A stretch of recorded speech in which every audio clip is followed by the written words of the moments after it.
नमस्कार दोस्तों, स्वागत है आपका। जब हम राजस्थान का नाम लेते हैं तो हमारे मन में क्या आता है? रेत, किले, शाही इतिहास, है ना? पर यह धरती सिर्फ इतनी ही नहीं है। ये वो जमीन है जहां की हवाओं में आज भी लोक देवताओं की गाथाएं गूंजती हैं। ये वो हीरो हैं जो गीतों और लोगों की आस्था में हमेशा के लिए अमर हो गए हैं। तो आज हम एक ऐसे ही वीर की कहानी के पन्ने पलटने वाले हैं।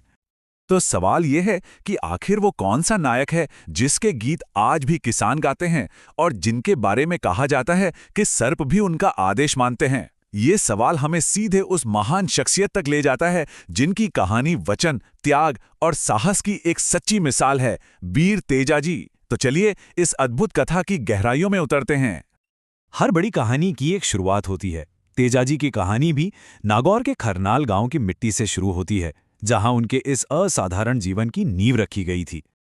तो तेजाजी का जन्म खरनाल गांव के एक सम्मानित जाट परिवार में हुआ था। उनके पिता का नाम ताहड़ जी और माता का नाम राम कुंवरी था। उनकी पत्नी थी पेमल दे और उनकी एक वफादार घोड़ी थी लीलण, जो परछाई की तरह हमेशा उनके साथ रहती थी। ये कुछ मुख्य नाम है जिनके बिना तेजाजी की कहानी सच कहूं तो बिल्कुल अधूरी है।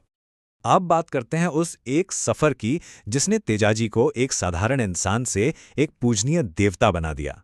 ये वो यात्रा थी जिसने उनकी विरासत को हमेशा के लिए इतिहास में गढ़ दिया।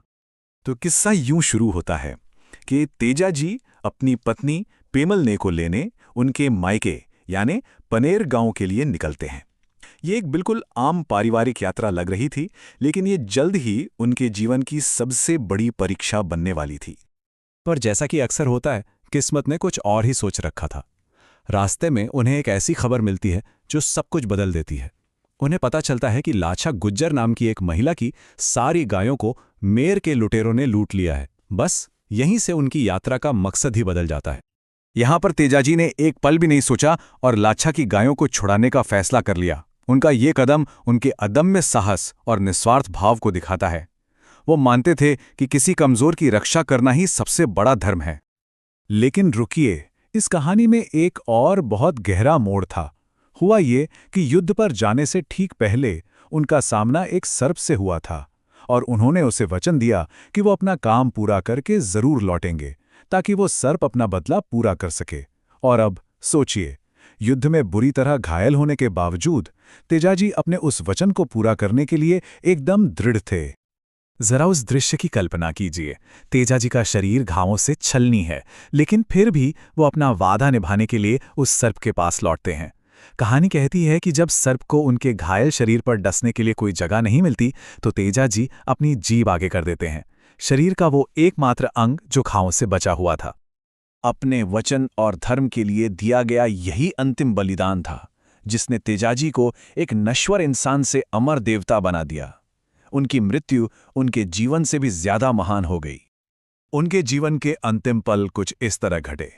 सेंदरिया गांव में वचन के अनुसार सर्प ने उन्हें डसा और पास के सुरसुरा गांव में उन्होंने अपनी अंतिम सांस ली। उनकी स्वामी भक्त घोड़ी लीलण ने किसी तरह उनकी मृत्यु की ये दुखद खबर खरनाल तक पहुंचाई और उनकी पत्नी पेमल दे ने भी उनके साथ सती होकर अपने प्रेम को अमर कर दिया। और उनके इन्हीं महान कामों ने उन्हें वो उपाधियां दी जिनसे आज हम उन्हें पूछते हैं। गायों की रक्षा करने के लिए वो गायों के देवता कहलाए और एक सर्प को दिए वचन का मान रखने के लिए वो सर्पों से रक्षक माने गए।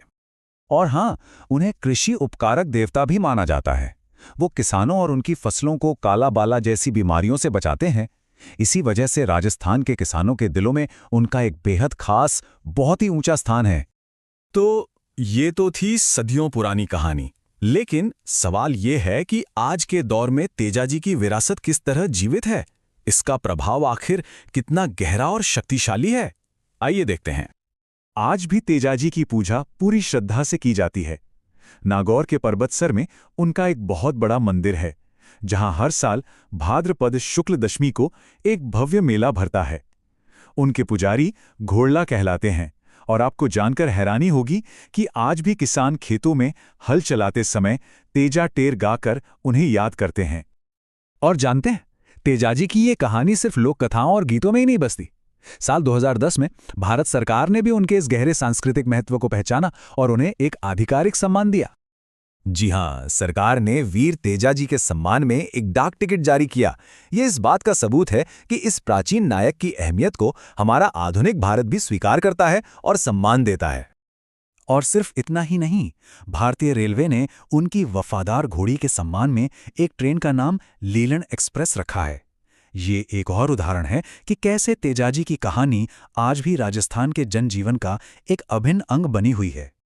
तो अंत में सवाल हमारे लिए है कि तेजाजी जैसे लोकनायकों की ये सदियों पुरानी कहानियां हमें किसी भी समाज के सबसे गहरे मूल्यों के बारे में क्या सिखाती हैं, जैसे कि वचन का मान रखना, निस्वार्थ बलिदान देना और धर्म का पालन करना। ये बातें आज भी उतनी ही जरूरी हैं, है ना? वीडियो पसंद आया तो वीडियो को लाइक करें, ज्यादा से ज्यादा शेयर करें और चैनल को सब्सक्राइब करें। मिलते हैं ऐसे ही अगले वीडियो में।